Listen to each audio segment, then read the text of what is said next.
Good morning, you beautiful English learners. It's me, Ronan. Yes, I took another break. Why? Because I'm terrible. I'm very consistent at being inconsistent. It is definitely my Achilles heel. It is something I am trying to work on. All right, here's the deal, folks. This podcast has taken a very long time to put together. And the reason it's taken a very long time to put together is because, well, 1, I'm lazy. 2, I'm spending time in the cabin. 3, I'm prioritizing myself. 4, I've been swimming. 5, it's a really good podcast and I want to do it right. So I've actually broken this podcast up into several different parts. And today I am releasing part 1. The name of this podcast is Murphy's Law. Yes, Murphy's Law. And I'm not going to tell you too much about it. I'm not going to tell you too much about Murphy's Law. I'm just going to get straight into the podcast. Folks, thank you for listening. I really hope you enjoy part 1. Part 2 is coming out soon. We have a saying in English. It's Murphy's Law. And Murphy's Law is like an expression or something that typically means anything that can go wrong does go wrong. And I'm sure you have something in your language as well. Well, we call it Murphy's Law. And I'm going to tell you a story over a couple of different podcasts about this Murphy's Law happening to me. So have you ever been in a situation where you could have said, "It was one of those times where everything that could go wrong did go wrong"? And if you have ever been able to say that, you're going to love this podcast. So let's start with a bit of background to this story. It all started back in October. I booked flights back to the homeland from Canada for Christmas. First Christmas in 10 years that the entire Scott family are getting back together. Needless to say, I was excited. I was over the moon. I was finally going to get to see my siblings at the same time, and that has been a very, very, very long time ago. You have to also understand that Christmas in Ireland is a huge celebration. It is definitely our biggest time of the year. And it's a time when everyone returns home. You go back to your families. You catch up with old friends. It's a wonderful time of year in Ireland. Not religious or anything like that, but it's just the time when we celebrate. Also, Christmas 2022 was the very first time my wife and I were returning back to Ireland since we got married. So we had seen my parents, they came to visit, but we hadn't seen anyone else, hadn't seen any of her siblings, hadn't seen her parents. So there was a lot to pack in for Christmas 2022. And in October, I booked my tickets back home. And as I said, super excited, super pumped. I should let you know now that my wife actually returned to Ireland about 6 weeks before me for one of her friends' weddings. And there was no point in her going from, say, Canada to Ireland for a wedding, back to Canada in November, and then in December going all the way back to Ireland. So she just hung out in Ireland for 6 weeks. She can work remotely. That's good. I, however, do not work remotely. I work in the college, so I had to physically be here until about the 18th or 17th of December. So anyways, so that meant I'm traveling solo. So this entire story is just me experiencing it. So fast forward to December. It is game day, folks. It is time to travel. It is time to make the long journey home. My journey was broken up into 3 different parts. First, Kelowna, Vancouver. Second, Vancouver, Chicago in the USA. And third, Chicago back to Dublin, Ireland.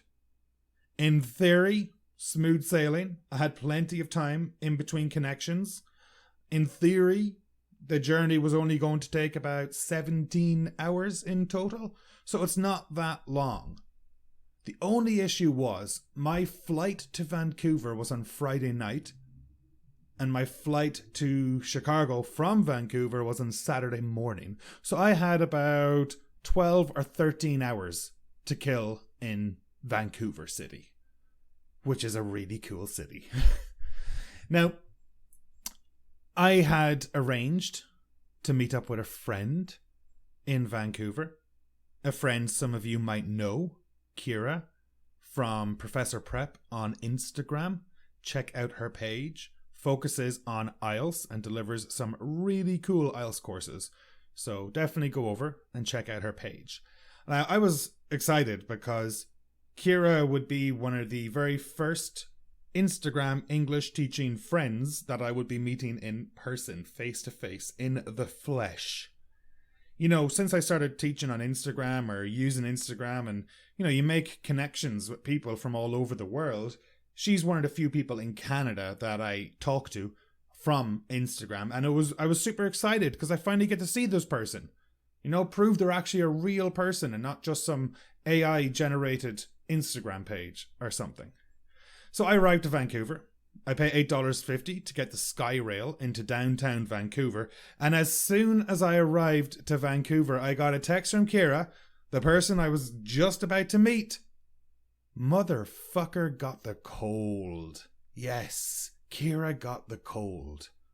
So, the very first part of my perfect trip home to Ireland got off to a rocky start. I figured it was the worst thing that was going to happen on this trip. You know, I planned to stay with Kira in Vancouver for a couple of hours. In the morning, hop on the SkyRail, go back to Vancouver Airport. But now that plan was a no-go. I mean, I totally could have hung out with her.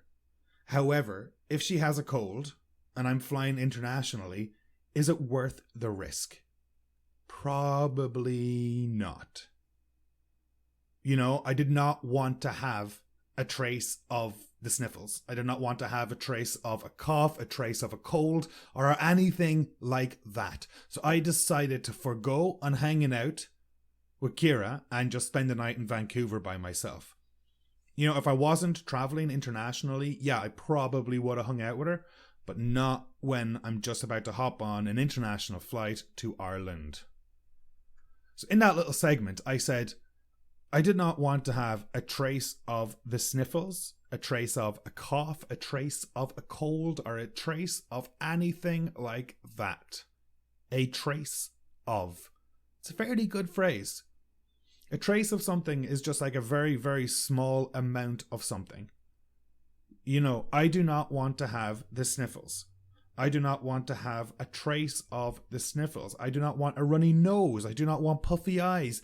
I want nothing resembling the cold before I fly. I do not want a trace of it. So a trace of is a very, very, very small amount of something. Today, forensics are so good they need just a trace of DNA to identify a person. Random example. I also mentioned I decided to forgo hanging out with Kira and spend the night in Vancouver by myself. So did I hang out with Kira? No. So I forwent hanging out with Kira. I decided to forgo hanging out with Kira. And to forgo is to omit something, to not take advantage of something, to not do something. It's not a very common verb. It's more formal, academic, or even legal English. And I don't know why I said it. I have no idea. But I decided to forgo. More formal phrase, more formal way of saying I decided not to. I decided to skip hanging out with Kira. So now you know what it means, even if you don't use it. All right, so back on track. I'm in Vancouver, Van for short, and my trip got off to a rocky start. It got off to a bumpy start. It was not a smooth start. Anyways, I'm in Vancouver. I'm alone. I'm a youngish man. It's a Friday night. I'm on holidays. I'm on holiday mode. What am I gonna do? Obviously, I'm gonna go grab a drink. Because I'm on holiday mode. Yes, whenever I'm on holiday mode, I have no intention of working or being healthy. I want to relax. I want to let my hair down. I want to chill the fuck out. I want to have fun. Because I was in holiday mode or on holiday mode, I decided to hit up a sports bar. I sat down and had a few beers. I love holiday mode. Over Christmas, I was in holiday mode for like a full week. I forgot what day of the week it was. That's the best. Do not talk to me about work. I'm on holiday mode right now. As soon as 5 p.m. comes, I'm on weekend mode. Do not ask me any questions related to work. God, yeah. So that's like a time plus mode. Holiday mode, weekend mode, cleaning mode, activity, cleaning mode, for example. Good one. All right, so I'm in this bar. It was quiet when I arrived. Started to get busy. It's a Friday night, of course it was. I ordered a pizza. It was mediocre at best. I was quite disappointed. And this chick was sitting beside me, and we just started talking. And it was real nice. Real cool lady, yeah. Until she turned out to be batshit fucking crazy. I mean, I swear to God, you never know who you're sitting beside, but I was not ready for this. At first we hit it off. We spoke about Vancouver, spoke about Kelowna, just spoke about random stuff. And then, out of nowhere, the conversation took a very hard turn, and she said, I think I want to fuck younger men. Older men cannot keep up with me. Are you serious? Okay. Not really sure. That's something I would personally feel comfortable sharing with strangers in a bar, but so be it. Strange thing to say, eh? It didn't take long before she was slurring her words, losing control of her volume, pissing off the bartenders, and even hitting on the guy to her other side. She even went so far as showing everyone around her a seductive selfie of herself. I shit you not, she was batshit crazy. It did not take long before I bailed. I decided to spend the rest of the evening at the airport. I did not need to put up with this shit on my first day of vacation. I was way too sober to talk to her, so I just needed an out. I just needed to get away from there. Alright, so we're going to take a look at some of the English in that little segment. And I really want to focus on a hard turn, batshit crazy, boy toy or fuck buddy, and to slur. So a few good ones to look out for. But the first one is a hard turn. So folks, in that conversation with that random chick at the bar, it was a normal conversation. We were just talking about fun activities that you can do, just general chit-chat, nothing serious. But then the conversation took a hard turn. She started talking about her sex life. She started showing pictures of herself in a bra to the patrons around her and to the bartenders. Let's be honest. That's not fucking regular behavior. For me, it was really, really strange. Our conversation was going well, then it took a hard turn and boom, it got real weird real quick. Have you ever been in a car that took a hard turn? Well, if you're a passenger in that car, you kind of get thrown to one side of the vehicle. Imagine you're a passenger in a car and you're driving on the highway. You're driving straight, no turns, just straight. Then you see a McDonald's coming up, and your driver, they fucking love McDonald's. The McDonald's is getting closer. The driver is not slowing down. They're not going to stop. Then suddenly, without warning, they decide to take a hard turn into McDonald's without warning you, without slowing down, without even using a turn signal. You get thrown to one side of the vehicle. That's a hard turn, folks. So how can a conversation take a hard turn? Well, you could be talking to someone about the weather, and then they ask you about assisted suicide. That's a hard turn. You could be talking to someone about your favourite ice cream and they ask you if you're planning to have kids or something. That's a hard turn from ice cream. You could be talking to someone about sport and then suddenly they ask you about your sex life. That's a very hard turn from sport. The first part of the conversation is normal. The hard turn is not fucking normal shit to talk about. There's no relation between part A and part B of what was being said. So how can you use this idiom? Well, if you're in a group, you could say, "Wow, Ronan, that's a hard turn." Right after someone changes the conversation to a brand new topic. If I'm the one who's going to introduce the hard turn, I could just say, sorry for the hard turn on the conversation, but blah, blah, blah, blah, blah. And that's a great segue to bring up a brand new topic. And of course, you could just say, wow, Ronan, what a hard turn. The fuck is wrong with you? So that conversation took a hard turn. That's a very common way of saying it. Or, well, you took a hard turn. So, overall, a hard turn is a new conversation that is entirely different to the original, usually on a very strange or heavy topic. In that one, I also mentioned to slur. And I mentioned how the woman began to slur her words. Slur. S-L-U-R. The more she drank, the more she slurred. She was slurring her words. You know the verb to slur? When a person drinks too much, and they lose the ability to talk coherently, and their words kind of run into one another, that's slurring. Think about it. We all know a person who, when they get a few too many drinks into them, they lose the ability to talk coherently. They lose the ability to pronounce every single word correctly. Instead of saying something, they might say something. Instead of saying, are you serious? They would say, are you serious? The S sound gets more difficult to say when you get drunk, and it's a very common one for being slurred. What's happening? What's happening? I can't remember the last time I was so drunk that I was slurring my words, but it has happened. It's a clear sign that you're shit-faced. I think it's like if I drink too much whiskey, that's when I will slur my words. You know, beer is one thing, but whiskey, whatever it is about that, if I have too much of that, I'll slur my words. And there's times when I catch myself and I can't help but laugh because it sounds funny. You know, you have an idea of what you're going to say, and then your mouth just doesn't work. It is pretty funny.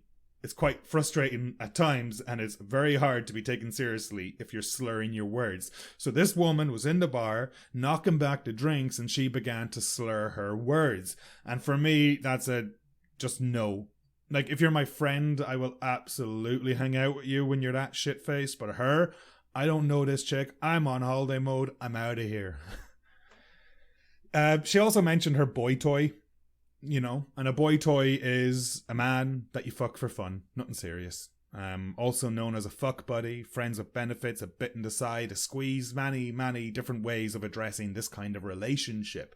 But it is just a no strings attached relationship. Just you meet someone, you fuck them, and you're done. And a boy toy could be an older boy toy or a younger boy toy. That's how people would talk about it. So this chick was not happy with her older boy toy. She said she wanted to trade him in for a younger model. So, yeah. Thankfully, I'm over the age of 30 and I was too old. I also mentioned how she was crazy. But not just a little crazy. Not very crazy. Not really crazy. Not absolutely crazy. She was batshit crazy. Batshit crazy. B-A-T-S-H-I-T. Crazy. And that is an extreme form of crazy. You know, you're not just a little crazy, you're batshit crazy. It's the strongest type of crazy there is. She was insane.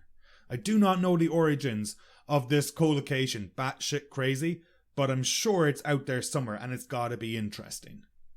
So if you describe a person as batshit crazy, you're just saying how this person is wild, off the wall, uncontrollable, for example. Anything like that. So, folks, to revise, the very first leg of my trip got off to a rocky start. I was due to hang out with a friend. She bailed because she got a cold, and because I'm travelling internationally, I decided to play it safe and not hang out. If there was no flight, absolutely, but it is what it is. It was what it was. Because my friend was unable to hang out, I had nowhere to stay. Granted, I was only in Vancouver for about 12 hours, but still, I had no couch, I had no place to just go and sit down. So I decided to go to a bar, get some grub, got talking to this lady. Turns out she's crazy, and I just dip out of there. To dip out. I decided to just do an Irish goodbye. I just left. Honestly, I doubt she even noticed. Okay, to be honest, I told her I was going to go outside for a smoke, and then I never returned. The classic going for a cigarette trick, folks. If you ever need to get out of a situation, even if you're not a smoker, just say it. Unless they ask for one, and then you're kind of in a hoop. So, I had a lot more time, but I didn't want to just be hanging out in Vancouver. Spending money, walking around with luggage. Friday night in Vancouver, it was rain. It was a little wet, wasn't pouring rain, but it still wasn't great weather. So, I was in a bit of a situation. I thought about going to the cinema. I was going to go see Avatar at 11 p.m. and that would have taken me up to about 2 a.m. or 3 a.m. almost, which is good timing. But honestly, I was so tired, I felt I was going to fall asleep had I sat down there. We're talking, it's 10:30 p.m. now, or at the time of the story when I left the bar, and I'm usually in bed at 9 or 9:30, so time is ticking, What else? Couldn't get a hotel in Vancouver. They're way too expensive. 12 hours, I'm not paying $300 for a hotel room for that short amount of time. And yes, there is nowhere cheaper in Vancouver. It is a very expensive city. If I had 24 hours, yeah, I would definitely have considered a hotel, but not for a 12-hour stay. So, folks, I just returned to the airport. As lame as that may sound, I went to town, had some fun, decided to go back to the airport and kip it in the airport for the night. And that is where we get to part 2 of this podcast, folks. The lady wakes the bear. Oh, yeah. And that, ladies and gentlemen and people, is that for part 1. I hope you enjoyed. I hope you are excited for part 2, The Lady Wakes the Bear, because that's where my journey gets real interesting. That will come out very, very soon. In the meantime, I hope you're happy. I hope you're healthy. Check out all my pages. Go to my website, littlesealenglish.com, and get ready because lots of cool shit coming your way soon. Thank you. Bye.